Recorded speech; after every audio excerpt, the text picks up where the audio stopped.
नमस्कार, आप देख रहे हैं कैपिटल टीवी उत्तर प्रदेश। मैं हूं आपके साथ रियाज सिंह। संभल से इस वक्त एक बड़ी और संवेदनशील खबर सामने आ रही है। मस्जिद के पास स्थित कब्रिस्तान की जमीन पर कथित कब्जे को लेकर प्रशासन हरकत में आ चुका है। अब सिर्फ शिकायतों पर नहीं बल्कि पुख्ता सबूतों और रिकॉर्ड के आधार पर कार्रवाई की तैयारी है। जमीन के पुराने दस्तावेज, नक्शे और राजस्व रिकॉर्ड खंगाले जा रहे हैं और कब्जा करने वालों का पूरा डाटा तैयार किया जा रहा है।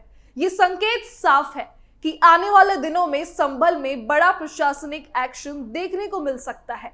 सवाल ये है कि ये कार्रवाई कितनी दूर तक जाएगी? क्या वर्षों पुराने कब्जे भी हटाएंगे? और क्या कानून सभी के लिए एक जैसा लागू होगा? बताएंगे सारी खबर, देखिए इस रिपोर्ट में।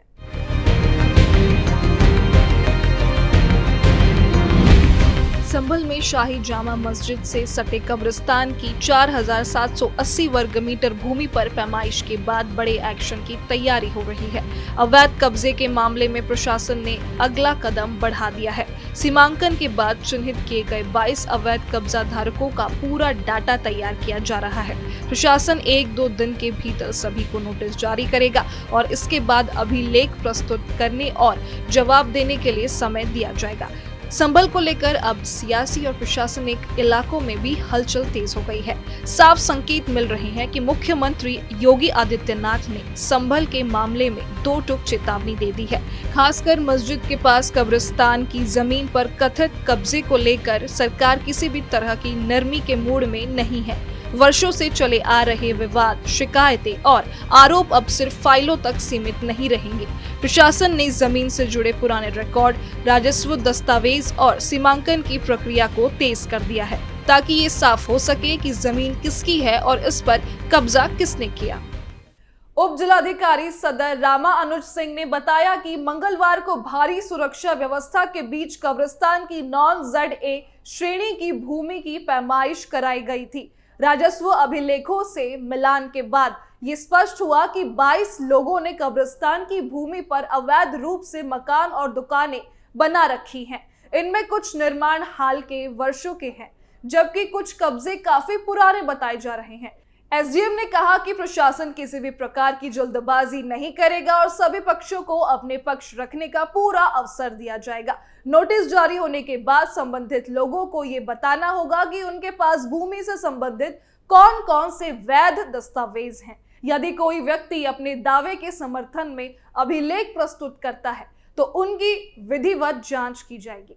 योगी सरकार की कार्यशैली पहले भी ये दिखा चुकी है कि जब बात अवैध कब्जों की आती है तो फिर वो चाहे कितना भी पुराना मामला क्यों ना हो, कार्रवाई तय मानी जाती है।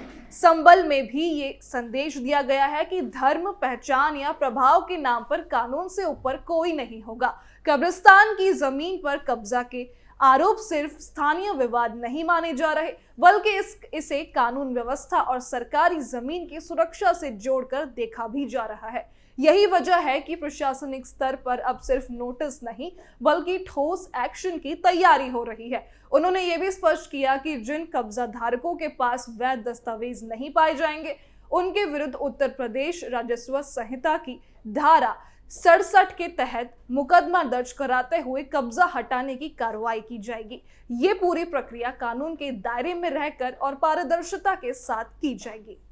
SDM राम अनुज सिंह ने बताया कि प्रशासन द्वारा तैयार किया जा रहा डेटा प्रत्येक कब्जा धारक का नाम, कब्जे का रकबा, निर्माण का स्वरूप और अनुमति अवधि का विवरण शामिल किया जा रहा है ताकि आगे की कार्रवाई में कोई भ्रम न रहे। उन्होंने ये भी कहा कि सरकारी और सार्वजनिक उपयोग की भूमि को अतिक्रमण मुक्त कराना शासन की प्राथमिकता है। इस मामले में भी कानून व्यवस्था बनाए रखते हुए निष्पक्ष कार्रवाई की जाएगी। प्रशासन का उद्देश्य किसी को आवश्यक रूप से परेशान करना नहीं बल्कि राजस्व अभिलेखों के अनुसार भूमि को उसके मूल स्वरूप में सुरक्षित करना है। संभल को लेकर जो चेतावनी दी गई है वो सिर्फ एक बयान नहीं बल्कि आने वाले एक्शन का संकेत मान रहा है। प्रशासन की तैयारी और सरकार का सख्त रुख ये साफ करता है कि अब मामले को दबाने या टालने की कोई गुंजाइश नहीं है। जिन लोगों ने ये सोच रखा था कि समय के साथ मामला ठंडा पड़ जाएगा, उनके लिए ये एक बड़ा झटका हो सकता है।